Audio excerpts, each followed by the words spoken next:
In this episode, I talked to our friends at Healthy Roster about how a remote injury prevention program can really benefit companies that have distributed workforces or smaller companies that didn't think they previously could have access to industrial trainers or physical therapists, things like that. So it's a great conversation. It's pretty interesting. And I'd been talking with Healthy Roster for a while, back and forth about some of the facts and stats going on in the industry. And, the more I talked to them, I thought, I'm going to have to get these folks on a podcast episode and talk to them about this. So, hey, get ready to take some notes. And if you don't have, something like this, some sort of injury prevention program, either on site or even remotely or virtual, you want to listen up and check out this episode. So let's get into it.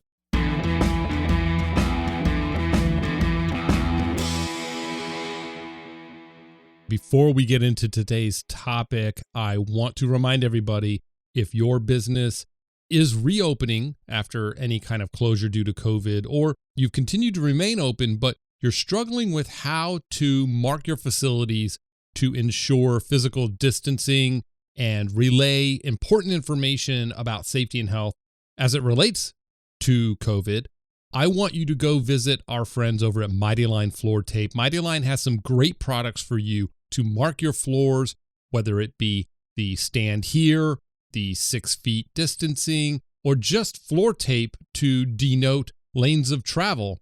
They have everything you need to mark your facilities. So hit the link in the show notes, visit our friends at MightyLine Floor Tape.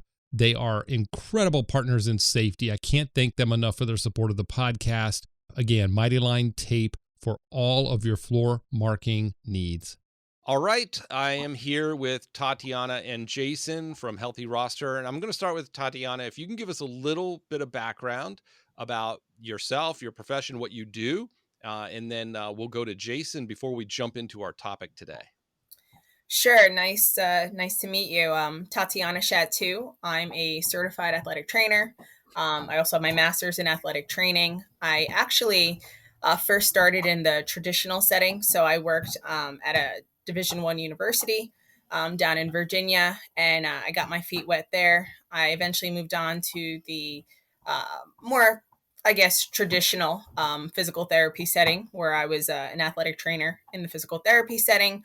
I eventually moved on to the industrial setting, where I was an on-site industrial athletic trainer for 7 years.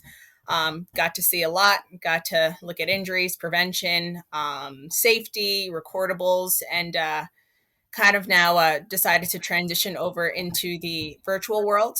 And the idea of providing virtual services of athletic training services to industrial sites and athletic settings is all around the country.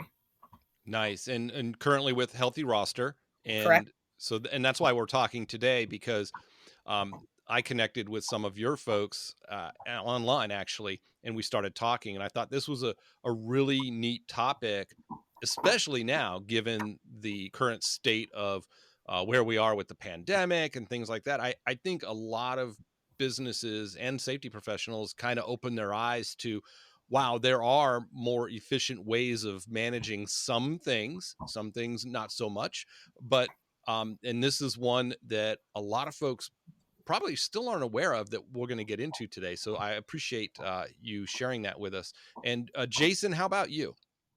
Well, thanks, Blaine. Thanks for having us, and excited to be here today and talk a little bit more about what we're doing different in that safety world. My background started as a military officer, where safety is the word of the day. So everything in training and in our combat operations has a safety plan before you go out the door to try to mitigate the risks for your soldiers. And so, it's pretty cool to end up in a company whose main focus it is to keep people safe. And so Healthy Roster's been around for about 6 years, and started out as a mobile first application to help athletic trainers in sports better log track and communicate with parents and coaches and providers, and do it from the field. And a few years ago, we had industrial athletic trainers coming to us, asking us to use their platform in the workplace. And we said, what are you doing there? And they said, same thing that I'm doing on the field of play is I'm preventing injuries and I'm helping people stay healthy and productive. And so here we find ourselves now. I kind of lead the charge into, finding those new customers and helping them understand that, with especially post-pandemic, everybody's had a Zoom call or a telehealth call, and they've gotten familiar with it and comfortable with it. And so that's essentially what we do. And kind of the mission statement right now that we have is reinventing safety programs for scattered workforces, because all the safety professionals we talk to really truly understand the impact of the different on-site injury prevention programs that exist out there in the market. Yet 97% of industrial locations have 200 workers or less, and it's not really economical to put somebody on site, for those locations or for late shifts. And so we're leveraging our technology platform that's tried and true into workplaces to really be the safety ally for safety professionals to, spread that program across the country and cover all their workers at all their locations. Now, and Jason, it's a great segue into today's topic, because you kind of just touched on that. And that is, my background, I worked in an industrial site. I had 7 manufacturing sites, and we had several full-time RNs, working on site. We had an on-site clinic. And the last year or so I was there, we started to transition to more of a telemedicine platform for the off hours, mostly because the RNs weren't there 24/7. And then we had some LPNs as well to cover, vacation time and things like that. I saw the benefit of having on-site care, on-site clinic, or at least that resource being available to the workers. But then you're right. You go to the vast majority of industrial sites aren't big enough to justify the cost of that burden, right? Of having either a contract or hiring outright somebody. So, Exactly. And because there's a lot of stuff that goes into that, you can't just say we're going to open up a clinic and then hire an RN. That actually is a medical program that has to be overseen by certain individuals. There are state requirements. There's a lot that goes into it. So let's get into this topic. And I guess first, you mentioned the vast majority of industrial sites. Do you have data, or have collected data, or have research, or just from your experience, a Healthy Roster's experience in helping companies? What kind of data can you share about the number of sites that say they want this service, but can't justify the cost? What problems or issues are they having in getting some people on site sometimes? Do you have any info that you could share about that? Yeah, sure. So, through polling of webinars where safety professionals, join our programs through our current customers, I could tell you that probably 90% of the safety leaders we talk to that have multiple locations, right? So, to be clear, like you started, on-site medical care, is the best in class, as long as you have a large enough facility and you have the economic means to cover it. But 90% of the people that we talk to have locations that are smaller or remote, or transportation departments where they're on the road all the time, where that's just not feasible. And so what we see is that typically there's 2, 3, maybe a handful of actual EHS professionals in that organization that are really there to coordinate the programs and then push the programs down to plant management or site managers or road managers. And, those people, their expertise is operations, production, and running the business side. And they care about safety because they care about their people, but it's not their mainline job. And I think you as a safety professional would understand, hey, best in class is having an actually trained EHS professional at every single site. And so that's the gap that we're trying to help fill, is really be the proactive arm for safety professionals that can't be everywhere all the time. Nice. And Tatiana, what about you? What are your thoughts on the sort of the misconceptions when somebody says, oh, remote consult or any kind of remote session, it's not going to be value add. Obviously, we know nothing beats having somebody there to assess you and get hands on.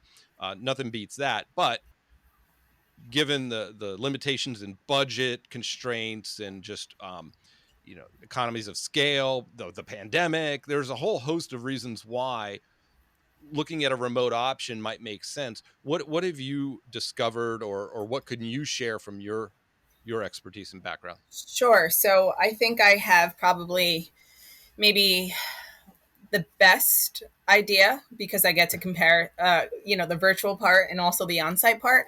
And I like to think about it like this. So, right, COVID hit, we went through a pandemic. Someone might say, well, it's better to be in person at a hospital or an urgent care or wherever. But what did they do? They had virtual visits with their doctor. Now, maybe it wasn't 100% as good as it maybe could have been in person, but at the same time, they still benefited. People were still able to share what they were experiencing. They were able to discuss pains, aches, things that are going on in their body, how they're feeling. And the doctor is able to then take that and apply what he thinks, whether it be medication, whether it be, whatever the type of diagnosis that he should be giving, he's able to kind of give that to them. I think the same thing kind of happens when we look at virtual athletic training on site. So no, you may not have someone there full time who's able to kind of see you in person, but a lot of it is discussing what you're feeling, what you're experiencing. So it's the same concept. And whether you're there or whether you're working virtually, you get to kind of hear how the employee is feeling. You get to discuss what the employee did. And a lot of it in the athletic training world is verbal. So you are, discussing what they did to injure themselves, how long they've been in pain, what they've done for it thus far. Have they ever experienced it, previously? So when it comes to continuity, the issue lies where, you might have someone on site and maybe they're there for a month or 2 months or 3 months. And now you don't have someone for a couple of months. And now you have someone new here for maybe a couple of months. If you're lucky, maybe you have someone there for a year, but it can get pretty convoluted. So I think that having that virtual piece where you're going to have that company that's there 6 months, a year, 2 years, 3 years, and the employee, especially at these smaller sites in which I've seen, you have a lot of veterans in the sense where they've been there for at least 2 years, 6 years. A recent site that I visited, the average tenure was 12 years. And at the larger sites, I see that they have a bigger churn. So they have a lot of, very people that are there for a couple months. Maybe they need to earn a couple extra dollars, but these are careers for some of these smaller sites. So I think having this virtual entity really does help with keeping that continuity and having that reliability and dependability of a health service to help these employees that are going to be there and are true to their job. So Blaine, let me ask. Blaine, go ahead. Oh, I'm sorry. One quick thought to that too. I think the distinction is when people think about a virtual service versus on-site medical care, we're really focused largely on the preventative elements. Okay, so that's what I was going to ask you. Yeah, because if it's an acute medical issue, we're not going to say, hey, bring the guy with the sliced open leg to the kiosk so we can evaluate it. We're going to say, these are minor injuries. And if you think first aid's appropriate, then that's the time to interact at our triage layer where you get an industrial athletic trainer to evaluate self-care and first aid. If it's acute medical, they should go to see medical care. Right. So that was going to be my question. So great segue, Jason. So from your perspective, let's unpack that a little bit. We now know what it is not. It's not for acute, medical or emergent cases that are emergencies that you would need to get stitches or you obviously need to get seen, right? So what percent of or do you have a sense of what percent of injuries that you see that Healthy Roster deals with actually fall into that category? And what percent is a service like Healthy Roster or that kind of approach actually benefiting in reducing send outs. We call them send outs, right? Even if Right. they come back and like, yeah, they said I'm fine, just needed some ice or just, what's the benefit there? So maybe the data is going to convince people like, oh, wow, this is probably not what I thought it was. This is probably something that could benefit us. Sure. So using Safety Council data and other sources, typically the number says 69% of workplace injuries are musculoskeletal related. And what we've come to learn is that 50 to 75% of those can be avoided with better preventative care, where you identify soreness and pain and complaints early enough that it doesn't progress into an actual recordable or claim. So And we're talking about upwards of 50% or so preventing cases from being recordable altogether through early intervention or taking care of them on site. And I would agree. I know a lot of injuries. Let me rephrase that. A lot of recordables are simply, they go to an urgent care. Maybe they're a doctor, but maybe they're not in industrial, occupational medicine. They don't understand like, what the worker has to do. It's like, oh, you work in a factory, yeah, you need to stay home for a couple days, and when we look at other physicians looking at that, other providers would take a look at that and go, oh no, you should be able to go back to work. Here's what we want. Here's what we would recommend you do. So there's those cases, but these early signals you said of like early pain, discomfort, like this is kind of bothering me. If there's no resource there, they're less likely to say anything. And then it does progress to the point where it's too late for intervention. They have to get seen. And now it's treatment, medical treatment. And now we have a recordable. So you're saying a vast majority, almost 50% can be prevented? yeah, and that stat comes from the National Athletic Trainers Association study of industrial athletic trainers' impact on the workforce a couple of years ago. So they actually Nice. went to on-site injury prevention places where ATs were being used. And so just think about how much more of an impact that can have for locations that never had on-site care.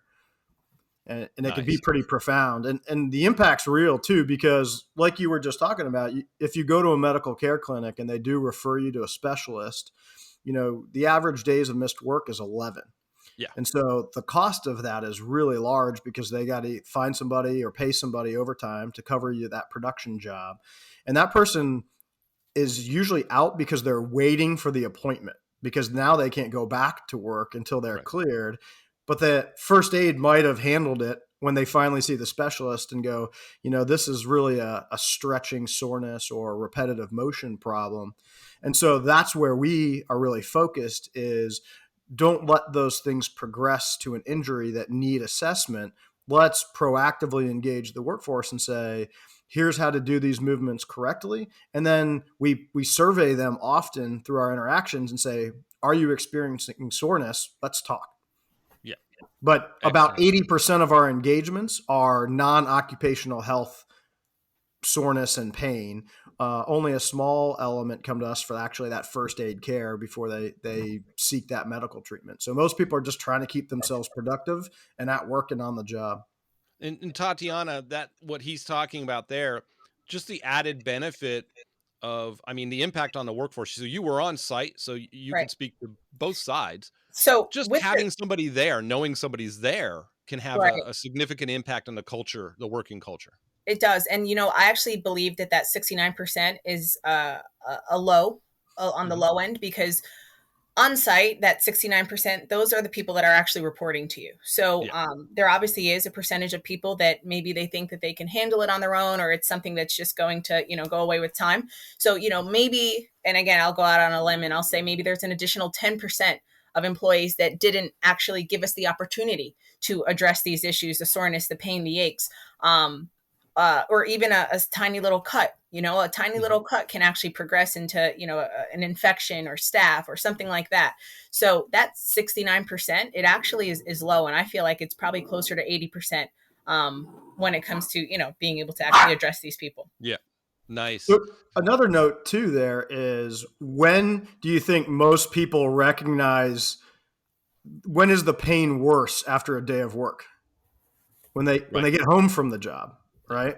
And in current on-site injury prevention or any injury prevention programs, there's no real at-home care. You have to call your own doctor, pay your own copay, take time off work to go to those things. And in a virtual environment, they can talk to an industrial athletic trainer 24/7, whether they're at home or at the workplace, because we cover everyone all the time. And so we have a lot of people chat in saying, man, my back was sore today, but when I finally sat down 2 hours later, I could barely get up off the couch. And we can help people like that too.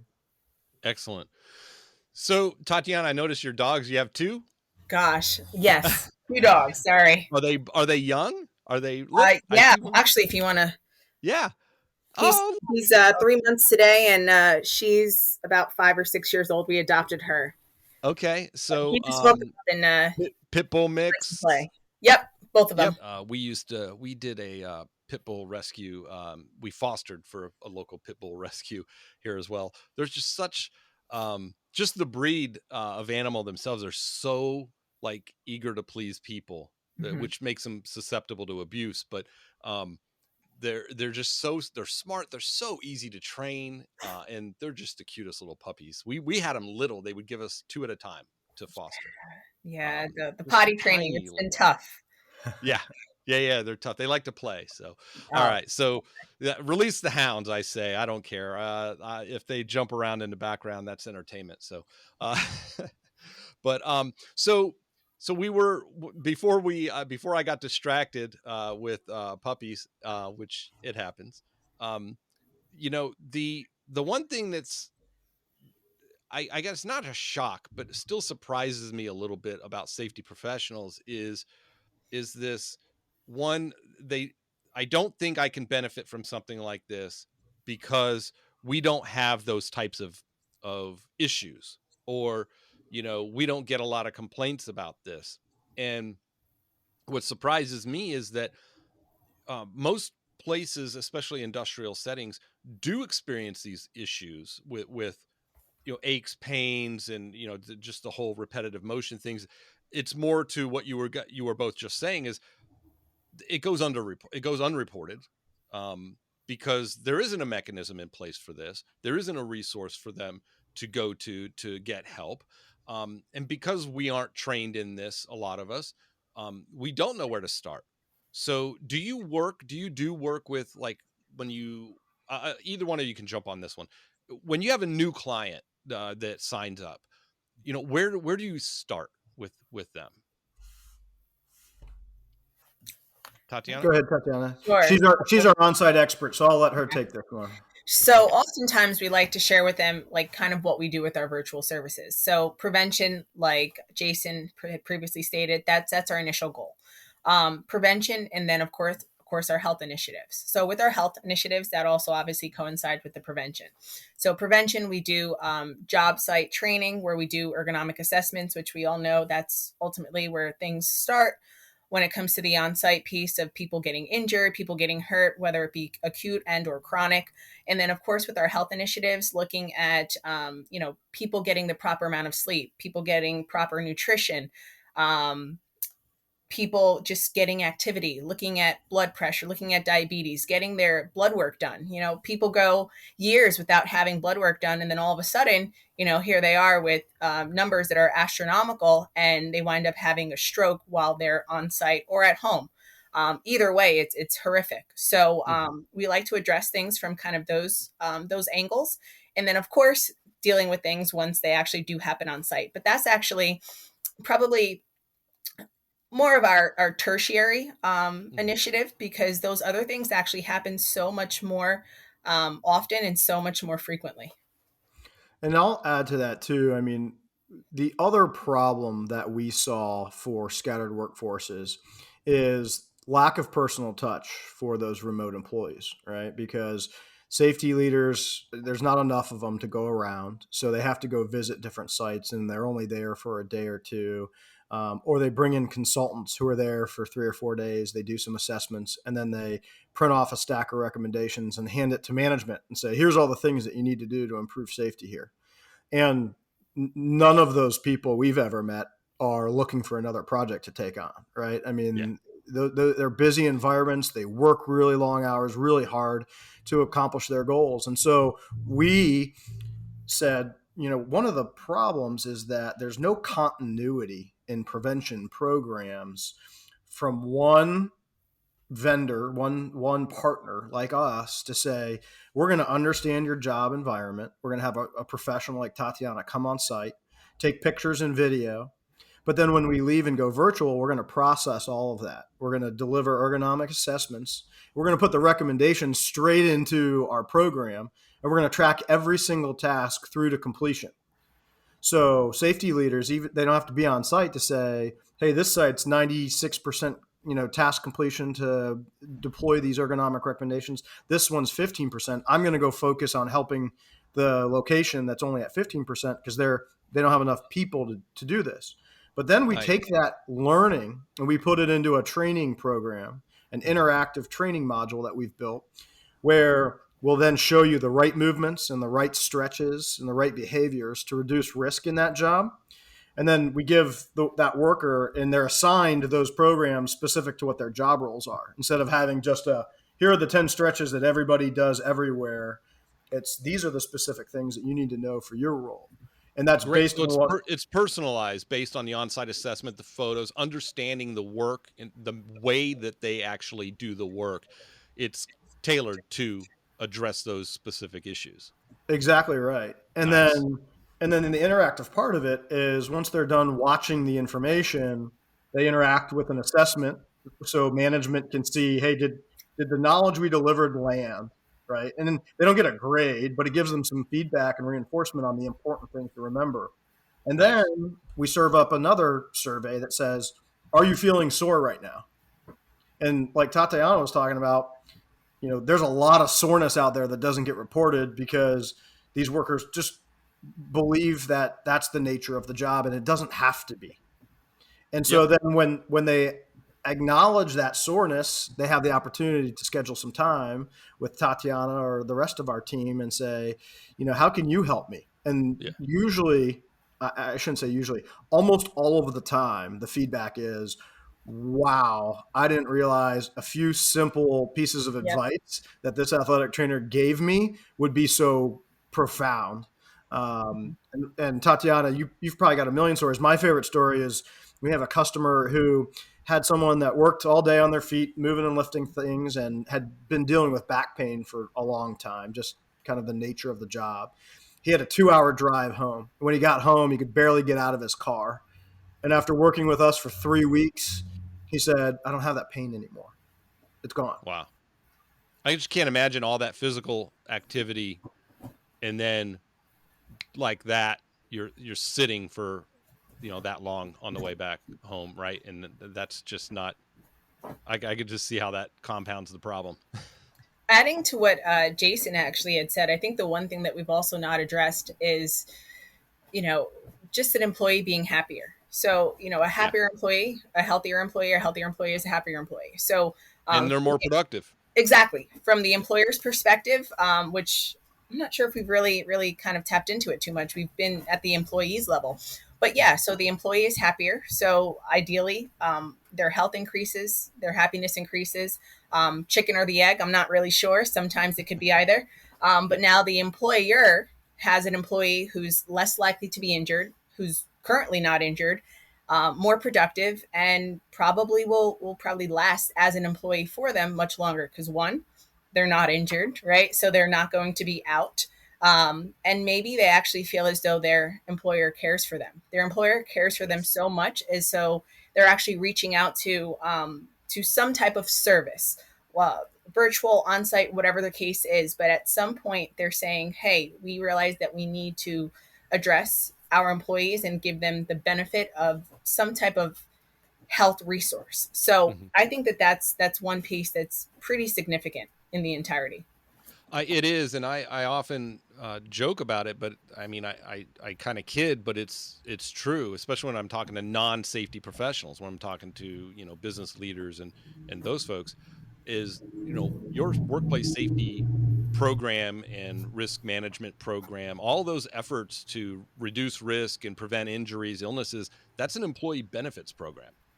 You need to Yeah. you need to see it as an employee benefits program, like you do your EAP and the insurance that you shop around and try to get, right size the packages for your population, and you want to tout all that. Keeping your people safe and healthy at work.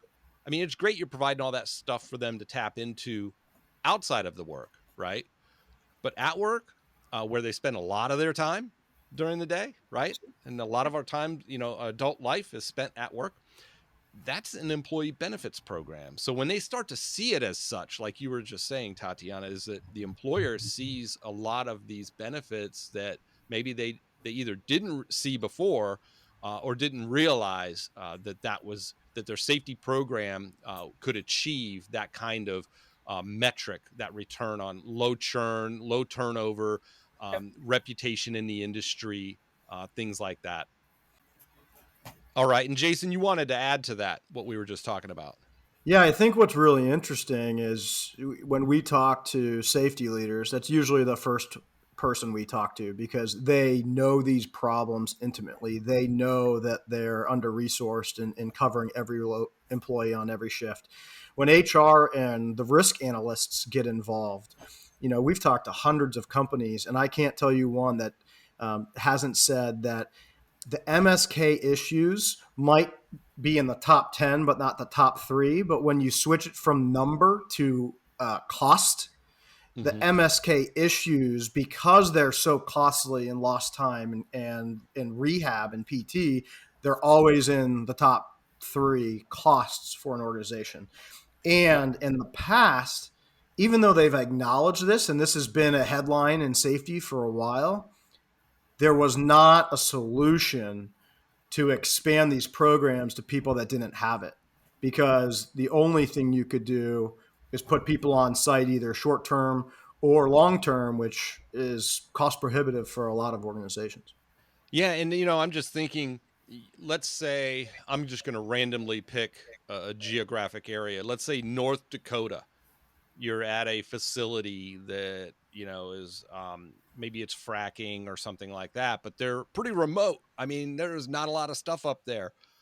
How are you going to get on site folks out there and, to work there? I have to imagine the pool of professionals in that immediate geographic area is pretty shallow, right? To be able to draw this kind of expertise. So we now have the technology to bring those resources to bear on those remote sites. Alaska is another one. What about an oil rig out somewhere, right? Right. But you have a data connection and you have access to some of these professionals. So, that's where my mind, as you were talking, I'm thinking, oh wow, this opens up a whole set of doors for organizations that normally would have just shrugged and said, yeah, well, we can't have that here. It's not available. So you hit the examples, straight on. We have a customer who deals in concrete, and they have 200 people spread out over 25 locations in a geographical area where they're not consolidated, and they have all of these injuries because their drivers are getting in and out of cement trucks and lifting the hood and doing maintenance and moving those heavy trowels kind of to position where it's going. And all of our connections with them are through the mobile app because they're on the road all of the time. So Excellent. that's how we reach them. And 86% of that workforce has engaged with us. Wow. That's 86% engagement. Yeah, That's incredible.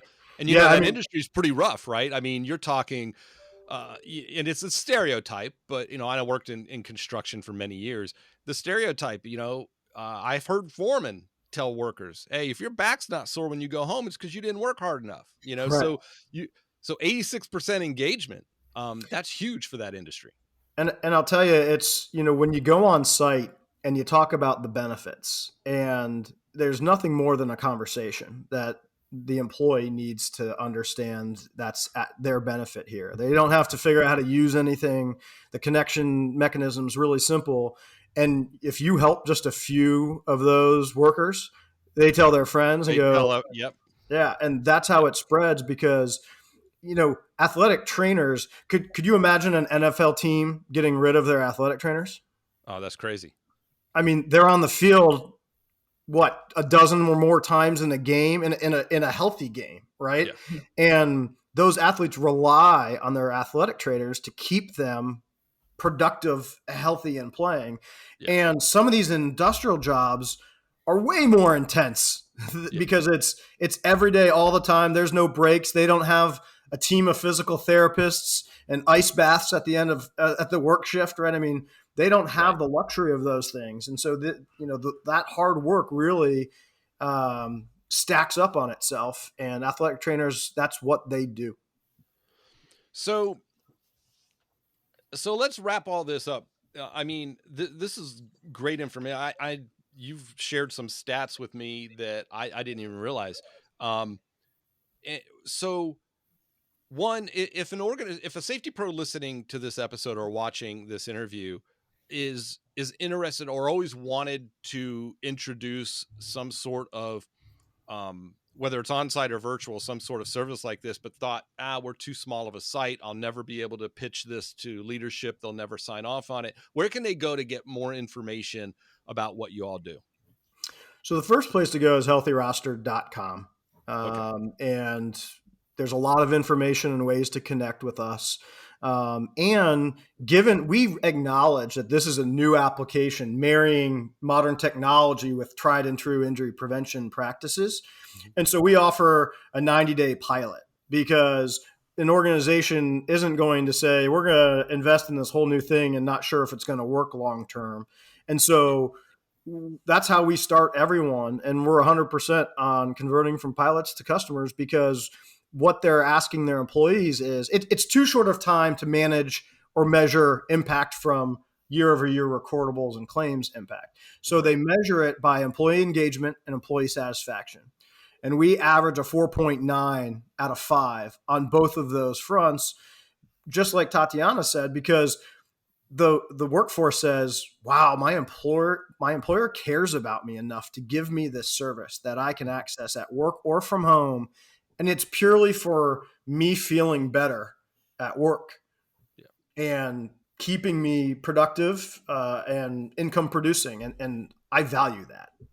And Tatiana, on the backside, right, we see the lagging indicator of catching a lot of would-be recordables or send-outs before they get to that point. And so we see the business sees the lower comp rates, the lower EMR for workers' comp, lower recordability rate. You see all those added benefits. Yeah, absolutely. All of these numbers that are dropping, obviously it's a positive for the companies. Healthcare in America, healthcare on job sites is no different. It's frequent and it's costly.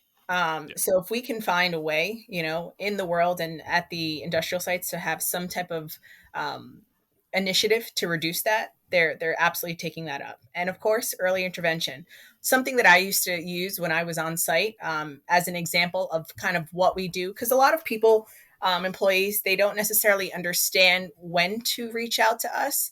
And what I would say to them was this. So I go, have you ever been sick before? Of course, everyone raises their hand, 100%. Oh, of course, I've always been sick. Okay, so what do? Do you wait until you have bronchitis or until you're having to go to the hospital for you to address it? They're like, no, of course not. That's crazy. And I go, exactly. I go, so that's kind of like what we do.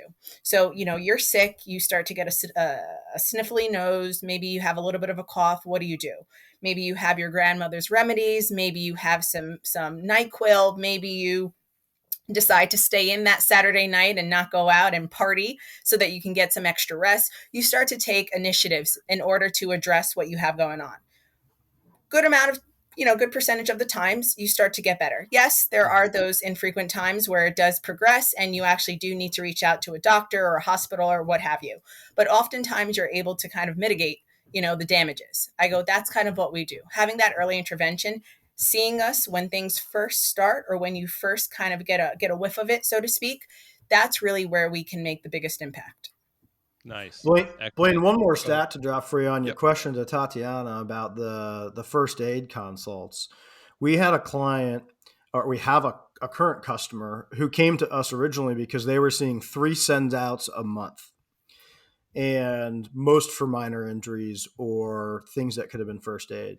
We just completed our first year with them. And our main contact said in 2020, we had 8 recordables. In 2021, we had 1. And it's that first aid consult and that expert professional who evaluates, what's going on here. And does this person need to lose time at work and go to seek medical care? No, we can help them right here. And a lot of those send outs unnecessarily turn into medical care because medical professionals are phenomenal at medical care. And so if they think there's an opportunity to optimize someone's health, they're going to do it.